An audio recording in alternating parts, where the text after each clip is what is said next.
Hello everyone फेरि पनि स्वागत छ मेरो युट्युब च्यानलमा र आज पनि एउटा म नयाँ भिडियो लिएर उपस्थित भएकी छु and the title is plant anatomy. So what is plant anatomy? Plant anatomy भनेको चाहिँ के हो त भन्दाखेरि it is a study of internal structure of a plants है। इन्टर्नल स्ट्रक्चर्स अफ अ प्लान्टको बारेमा चाहिँ स्टडी गर्नेलाई चाहिँ प्लान्ट एनाटोमी भनिन्छ। जस्तै इन्टर्नल स्ट्रक्चरमा चाहिँ अब प्लान्टलाई चाहिँ हामी लङ्गिट्युजनल भर्सनमा ट्रान्सफर सेक्सनमा काटेर चाहिँ उनीहरूको चाहिँ डिफ्रेन्ट स्टिमको भयो, रुटको भयो, लिफको चाहिँ काटेर माइक्रोस्कोपिकली हेऱ्यौँ भनेदेखि we can see the different types of cells there होइन। So that is all about the plant anatomy है। So what is cell? Cell भनेको त थाहा छँदैछ। Cell is a structural and the functional unit of a life. सेलबाट नै के त टिस्युज बन्ने भयो, टिस्युजबाट अर्ग्यान बन्ने भयो, अर्ग्यानबाट होल होइन सिस्टम नै बन्छ है त। सो आज चाहिँ हामी प्लान्ट एनाटोमीको पनि मेरिस्टेमेटिक टिस्यु र मेरिस्टेमेटिक एन्ड पर्मानेन्ट टिस्युको बारेमा पढ्छौँ है त। So plant tissue can be divided into two types. एउटा चाहिँ मेरिस्टेमेटिक टिस्यु भयो, अर्को चाहिँ permanent tissue. Meristematic tissue on the basis of पोजिसनको हिसाबले चाहिँ it can be divided into three types. There are apical meristeme, intercalary meristeme, lateral meristeme. अनि permanent tissue are of two types. One is a simple permanent tissue and second one is the complex or compound tissue. र simple permanent tissue लाई चाहिँ further three पर्ट्समा divide गर्न सकिन्छ। So they are parenchyma, collenchyma, sclerenchyma है त। So अनि complex और compound टिस्युलाई पनि फर्दर टु टाइप्समा डिभाइड गर्न सकिन्छ। They are xylem and phloem. So अघि न मैले भने सेलबाट के भन्छ त द्याट टिस्युजहरू बन्ने भयो। अनि टिस्युजबाट चाहिँ के भन्छ त यस अफकोर्स अर्ग्यान, र अर्ग्यानबाट नै के बन्ने भयो त होल सिस्टम बन्छ है त। सो अब हामी चाहिँ अब डिस्क्राइबतिर लागौँ है त। सो फर्स्टमा चाहिँ मैले अघि नै के भनेको थिएँ that is about on the basis of position चाहिँ मेरिस्टेमेटिक टिस्युलाई चाहिँ थ्री टाइप्समा डिभाइड गर्न सकिन्छ। They are apical meristem, intercalary meristem and lateral meristem. So फिगरमा चाहिँ देखाएको छ जुन चाहिँ फर्स्टमा चाहिँ ल म मेरिस्टेमेटिक टिस्युको बारेमा भन्छु है त। So what are meristematic tissues होइन, जुन चाहिँ meristematic tissues are the those tissue which are made of from the meristematic cells. अब मेरिस्टेमेटिक सेल्स भनेको चाहिँ त्यस्तो सेल्सहरू हो जुन चाहिँ एक्टिभली डिभाइड गर्न सक्छ होइन। एक्टिभली डिभाइड भनेको चाहिँ जसले चाहिँ के गर्छ ग्रोथ एन्ड डेभलपमेन्टमा चाहिँ हेल्प गर्छ। जस्तै फर्स्टमा मैले एउटा इक्जाम्पल दिन्छु। फर्स्टमा चाहिँ अब तिमीहरूले चाहिँ कुनै पनि बिरुवा रोप्यो भनेदेखि चाहिँ आफ्टर द सर्टन होइन आफ्टर द फ्यु डेज अथवा आफ्टर द फ्यु मन्थ्स अथवा इयर्स नै भनौँ, ऊ चाहिँ के हुन्छ त डेभलप हुन्छ होइन। सपोज उसको चाहिँ के हुन्छ त उसको हाइट बढ्छ, उसको थिकनेस बढ्छ होइन। अनि जुन चाहिँ फेरि नोट्सहरूबाट चाहिँ फेरि उसको डिफ्रेन्ट ब्रान्चेसहरू आउँछ। These all are because of the कि त मेरिस्टेमेटिक टिस्युजहरूको मेरिस्टेमेटिक टिस्युजहरूले गर्दाखेरि चाहिँ भएको है त। सो एपिकल मेरिस्टेम चाहिँ अब कहाँ हुन्छ त भन्दाखेरि पोजिसनकोमा चाहिँ it is present in the tip of the shoot system. अनि टिप अफ द रुट सिस्टममा पनि पाइन्छ है त। यो मैले फिगरमा चाहिँ के गरेको छु in the only in the shoot सिस्टमको चाहिँ टिपमा देखाएको छु, बट इन द रुटको टिपमा पनि के हुन्छ त भन्दाखेरि एपिकल मेरिस्टेम हुन्छ। र रुटमा चाहिँ किन चाहियो भन्ने जस्तो हुन्छ। सो रुटलाई पनि के हुन्छ त फर्दर डिभाइड गर्नु पर्यो। किन डिभाइड गर्नुपर्छ त भन्दाखेरि चाहिँ further absorption of a water and मिनरल्सको गर्नको लागि चाहिँ it needs that right. So apical meristem that is found in the कहाँ पाइन्छ in the tip of a growing region है। जस्तै फर्स्टमा चाहिँ सानो बिरुवा रोप्यो भनेदेखि चाहिँ आफ्टर द सर्टन टाइम मैले अघि नै भने त्यो चाहिँ बिस्तारै ठुलो भएर जान्छ, उसको हाइट चाहिँ इन्क्रिज हुन्छ। It is all because of the apical meristem. अब इन्टरक्यालरी मेरिस्टेम भनेको चाहिँ it is found in between the two nodes है। त्यसलाई चाहिँ इन्टरनोट्सहरूमा पाइन्छ। जस्तै इक्जाम्पलमा चाहिँ अब ब्याम्बो लिउँ न त होइन। ब्याम्बोमा पनि के हुन्छ त यसको इन्टरनोट्सहरू चाहिँ इन्टरनोट्सहरू हुन्छ।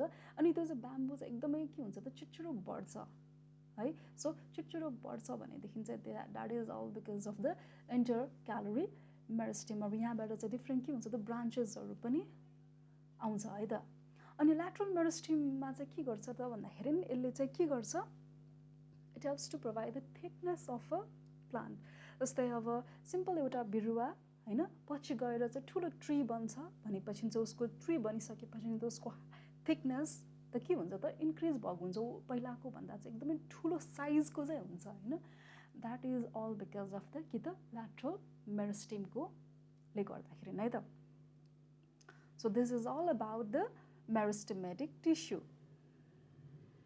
सो नाउ अब हामी जाउँ so before going to the next one है यो चाहिँ के हो त मैले के देखाएको त भन्दाखेरि ग्रोथ अफ द प्लान्ट यो चाहिँ फर्स्टमा चाहिँ बिरुवा रोप्यो पछि चाहिँ ऊ के भयो त हुर्किँदै गयो बढ्दै गयो डेभलप हुँदै गयो होइन यसमा चाहिँ के भएको र के भएर चाहिँ भएको भन्दाखेरि बिकज अफ द मेरिस्टेमेटिक सेल्सहरू भएर है त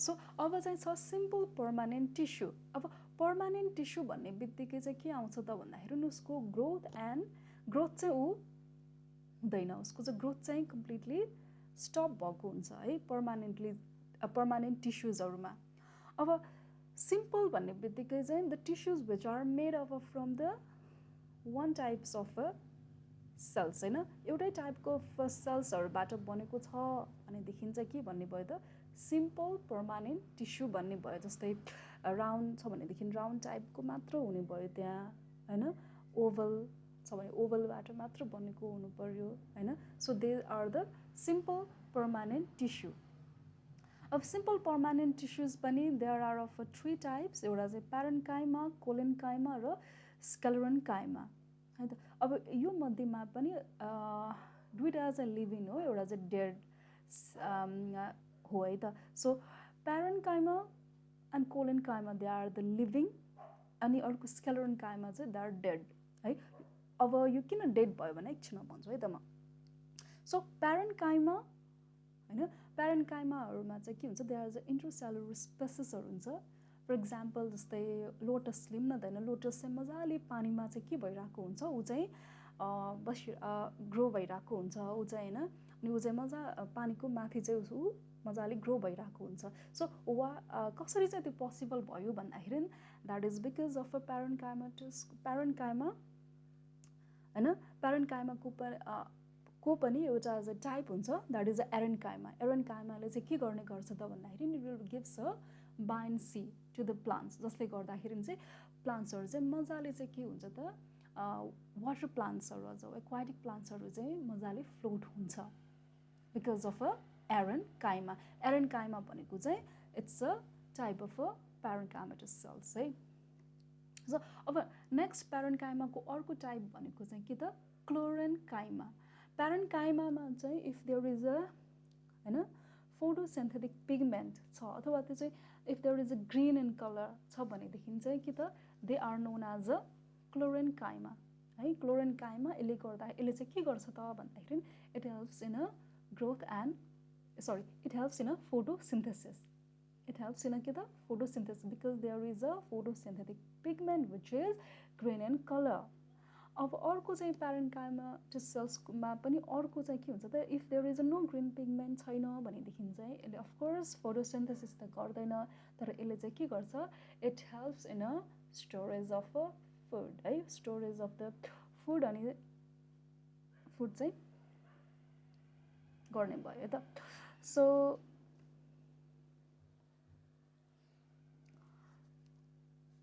प्यारेन्काइमा आर अगेन डिभाइडेड इन्टु होइन अनि मैले चाहिँ के भने divided into chlorenchyma aerenchyma and prosenchyma है त सो अब अर्को छ कोलेन्काइमा अघिनको चाहिँ क्लोरेन थियो यो चाहिँ कोलेन हो है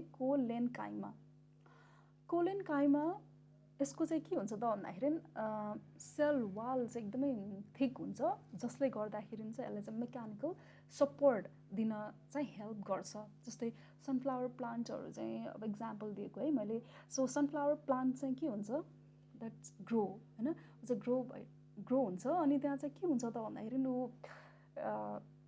जस्तै अलिकति हावा चल्यो हैन, हावा चल्यो भने पनि ऊ चाहिँ ढल्दैन नि त हैन. So it is all because of the के त कोलन काइमा. कोलन काइमाले चाहिँ यसले चाहिँ के गर्छ, मेकानिकल सपोर्ट दिन चाहिँ हेल्प गर्छ है त. र अर्को रहेको छ that is a sclerenchyma. Sclerenchyma it is अघि मैले भने इट्स अ डेड हैन टिस्यु, अनि यो चाहिँ एकदमै हार्ड हुन्छ. It is all because of a lignin चाहिँ हुन्छ यसमा, त्यही भएर चाहिँ यो चाहिँ हार्ड हुन्छ. जस्तै इक्जाम्पल चाहिँ जुन चाहिँ वालनट लिउँ न त होइन, वालनट चाहिँ के हुन्छ, यसको आउटर कभरिङ चाहिँ एकदमै हार्ड हुन्छ होइन, हार्ड हुन्छ. सो इट इज हार्ड हुन्छ. It is all because of the sclerenchymatous cells होइन, स्क्लेरन काइमेटस सेल्सहरू भएर चाहिँ त्यो के हुन्छ, एकदमै हार्ड भएको हुन्छ. यसको फङ्सन्सहरू भनेको चाहिँ एक्स्ट्रा रिजिडिटी दिने हो, एक्स्ट्रा सपोर्ट पनि दिन्छ है त यसले.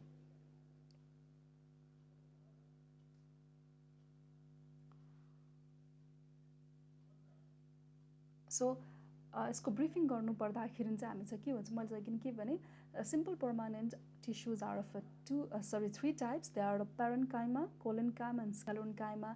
प्यारेन्काइमालाई पनि अगेन चाहिँ यसलाई चाहिँ के हुन्छ, डिभाइड गर्न सकिन्छ. So they are chlorenchyma, prosenchyma and aerenchyma है. सो प्यारेन्काइमामा चाहिँ जुन चाहिँ के हुन्छ त भन्दाखेरि if there is a green pigment then it is called chlorenchyma है, विच हेल्प्स इन फोटोसिन्थेसिस. अब छैन ग्रिन पिगमेन्ट भनेदेखि चाहिँ यसलाई सिम्पल चाहिँ वाटर एन्ड फुड चाहिँ स्टोरेज गरेर राख्ने भयो. अनि एरेन्काइमाले चाहिँ के गर्छ, इट हेल्प्स इन बायन्सी होइन, it gives a buoyancy to the plants, जसले गर्दाखेरि चाहिँ प्लान्ट चाहिँ मजाले फ्लोट हुन्छ. जुन चाहिँ एक्वाटिक प्लान्ट्सहरू चाहिँ मजाले चाहिँ के हुन्छ त, पानीमा चाहिँ फ्लोट हुन्छ है त.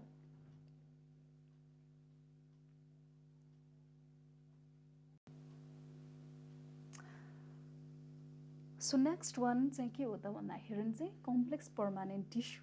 अब कम्प्लेक्स पर्मानेन्ट टिस्यु चाहिँ it can be divided into xylem and phloem है त. अब जाइलमको काम भनेको चाहिँ के हो त भने it helps in the conduction of water and mineral from the root to the all over the parts of the plant body है. जस्तै अब रुटले चाहिँ वाटर एन्ड मिनरल्सहरू चाहिँ एब्जर्ब गर्यो, त्यो चाहिँ डिफ्रेन्ट प्लान्ट्स बडीमा चाहिँ ट्रान्सपोर्ट गर्नु पर्यो भनेदेखि चाहिँ it helps, it is done by the xylem है.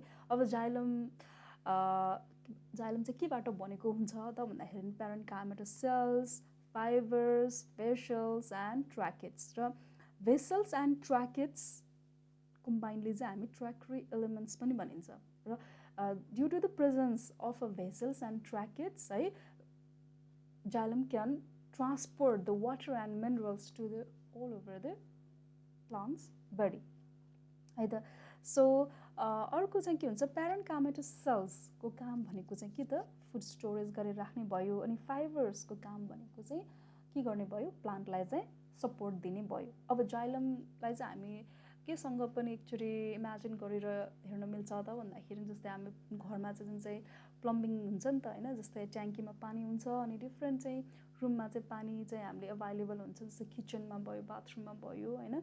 सो लाइक दिस होइन, जस्तै अब जाइलमले पनि के गर्छ, एज अ प्लम्बिङ सिस्टमको चाहिँ काम गर्छ इन द प्लान्ट्स है. सो अब नेक्स्टमा जाउँ हामी. So folium. सो फोलियमको काम चाहिँ अब के हो त भन्दाखेरि चाहिँ फोलियमको काम भनेको चाहिँ it helps to transport the food चाहिँ कहाँ बन्छ त, फुड लिप्समा बन्छ. लिफबाट चाहिँ डिफ्रेन्ट पार्ट्स अफ द प्लान्टमा चाहिँ जानुपर्छ भनेदेखि चाहिँ it is done by a phloem है त. सो फोलियम चाहिँ के हुन्छ त, that is made up of from the sieve element, companion cells, phloem fibres अनि फोलियम प्यारेन्काइमाबाट बनेको हुन्छ है त. अब सिभ एलिमेन्ट भनेको चाहिँ कस्तो खालको भन्दाखेरि चाहिँ लाइक जाली, जस्तै चिया छान्ने जाली हुन्छ नि त होइन, त्यस्तो खालको हुन्छ. त्यहाँ चाहिँ होइन पोर्सहरू हुने भयो, जहाँ चाहिँ के हुन्छ त भन्दाखेरि इट हेल्प्स होइन, त्यो पोरहरूबाट चाहिँ के जाने भयो त, फुड पार्टिकल्स चाहिँ डिजल्भ फुड पार्टिकल्स चाहिँ फ्रम द लिफबाट चाहिँ different parts of the plant बडीमा जाने भयो. अब कम्पेनियन सेलको काम भनेको चाहिँ के गर्छ, it helps to give a company to the cell element to transport the food particles. यसले चाहिँ कम्पनी दिने भयो होइन, कम्पनी दिने भयो के को लागि, कसलाई त भन्दाखेरि सिभ एलिमेन्टलाई. फर के को लागि, फुड पार्टिकल्सलाई चाहिँ ट्रान्सपोर्ट गर्न चाहिँ यसले मद्दत गर्ने भयो है त। अनि अर्को चाहिँ फोलिम फाइबरको काम भनेको चाहिँ it helps to give a support है। अनि फोलिम पेरेन्काइमा भनेको चाहिँ के गर्छ, यसले चाहिँ फुड स्टोरेज गरेर राख्ने भयो है त। सो यो त भयो कि त that is the complex permanent tissue. अब एउटा चाहिँ लास्टमा चाहिँ एउटा म फेरि एउटा डिफ्रेन्सेस भन्छु जस्तै जाइलमले चाहिँ के गर्छ, कहाँबाट चाहिँ गर्छ त भन्दाखेरि तल होइन, तलबाट चाहिँ माथि चाहिँ कन्डक्सन गर्ने भयो होइन, अनि अथवा साइडमा पनि गर्ने भयो होइन, साइडमा पनि जाने भयो, उसको चाहिँ प्लान्टको साइडमा पनि जाने भयो, ऊ चाहिँ तलबाट माथि जाने भयो। अब फोलिमले चाहिँ के गर्छ, माथिबाट चाहिँ ऊ के गर्छ, different parts of the plant भनेपछि ऊ रुटमा पनि जानु पऱ्यो नि त, सो माथिबाट चाहिँ तल जाने भयो है कन्डक्सन चाहिँ। So this is all about के the complex permanent tissue. So यति नै हो है त। सो यो चाहिँ रिफरेन्सेसहरू हो जहाँ चाहिँ मैले जुन चाहिँ पिक्चर्सहरू यसमा राखेको छु, यो रिफरेन्सेस हो, पिक्चर्सहरू चाहिँ लिएको जुन चाहिँ साइटहरू भयो यो। So thank you.